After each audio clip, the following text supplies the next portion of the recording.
if it excites you and scares the crap out of you at the same time, probably means that you should do it. What do you think of this, boys? Man, I still can't believe I actually went and did it.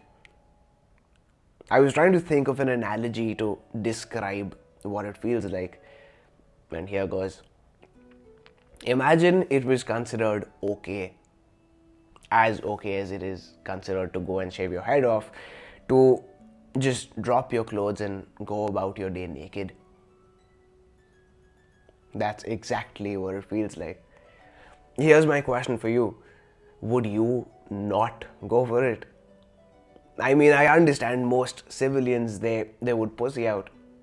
But us boys in self-improvement, we cannot say no to an experience like that, right? I don't know. Am I just fucked in the head for thinking that I would actually go for it? Drop me a comment, let me know. This is the second time I'm ever doing this. The second time I'm shaving my head off.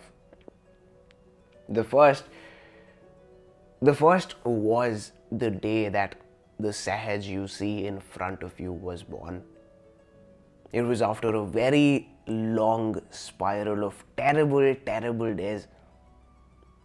I had decided that I was going to give the GMAT and that I was going to excel at it, but I just couldn't stop wasting my entire days away. I just couldn't stop getting high every night. I just couldn't stop playing video games and binging shows for entire days. I'd never studied for anything up to that point. I didn't know how to study.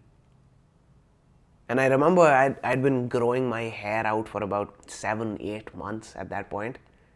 My hair was literally my biggest source of pride. I spent hours every day just combing it and setting it perfectly.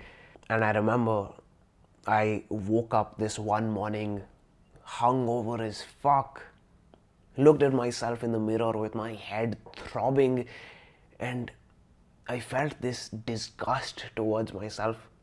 I absolutely hated the man looking back at me, and I remember having this feeling of, I remember thinking, you need to go. I can't have you around any longer. I can't have you fuck up my life anymore. I said to myself, I need a drastic change. As long as I stay the same, things will stay the same. My results will stay the same, and I cannot have that happen. I was looking around restlessly, and my eyes landed upon my trimmer. And I just knew what I had to do. I spent the rest of the day contemplating this decision. And the final thought I had was, who I am right now can't imagine doing something like this in his wildest dreams. My hair is everything to me. My life is in my hair. It would kill me if something happened to them. And it did. It killed off that part of me. I grabbed my trimmer, sat in my bathtub and shaved it all off. And that was the first day of the rest of my life. Well, I don't hate myself anymore. I don't want to kill myself off or anything like that. But I was ready to take it to the next level. I'll be honest, I'd gotten kind of complacent over the past few weeks or so, about a month or so. I had gotten comfortable at my level of self-improvement. That's how a friend of mine put it for me. And I completely agree. The last time I did this, I got at least 100x improvement in myself. If I can get even a 10x one now, it would be more than worth it. Me shaving my head off was my grand gesture. Cal Newport talks about this in his book, Deep Work. My first experience with it, however, was before I'd even read the book, and that just goes to show the validity of the concept. He says, a radical change to your normal environment, coupled with a significant investment all dedicated toward supporting a deep work task, increases the perceived importance of the task. He shares the example of J.K. Rowling, who in 2007 was struggling to finish her final book of the Harry Potter series. She found herself distracted at her home office, and one day, having gotten sick of not being able to write, checked herself into a 5-star hotel to have some undistracted time. She wasn't planning on doing it again, but the writing went so well that she kept going back again and again, and eventually ended up finishing the book at the hotel. The idea is that writing a chapter of a Harry Potter novel is hard work and is going to require a lot of mental energy regardless of where it is done. But when you're paying over $1,000 a day, that is over 80,000 rupees a day, mustering the energy to do this work is much easier than if done at no such cost.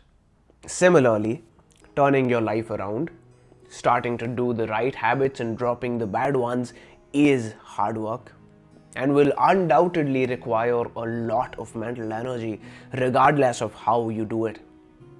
But with a gesture like this, where there is a radical change being made, no question about it, and the cost is that everyone's going to make fun of you, that you're going to look worse, that at least for the first week you're going to have a mini heart attack every time you look in the mirror. With a gesture like this, making a major change to your life becomes much easier. Start this new year right, boys. 1 year is a long time. You can completely turn your life around in 3 to 4 months. In a year, you can be well on your way to achieving whatever goals you have. How many times has it happened that you set a New Year's resolution only to fail on it before the second week of January, heck, even before the 2nd of January if you're anything like my younger self? Start this new year right.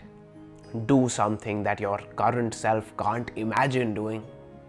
Because if you haven't noticed yet, he can't succeed either. He can't make your dreams a reality either. He can't give you the life that you want either. It's time to move on. It's time to build a new self. You don't have to cut your hair for it, but I'm telling you, the more the thought of it scares you, the more you need it. Make your dreams a reality, boys, one day at a time. And I'll see you in the next one.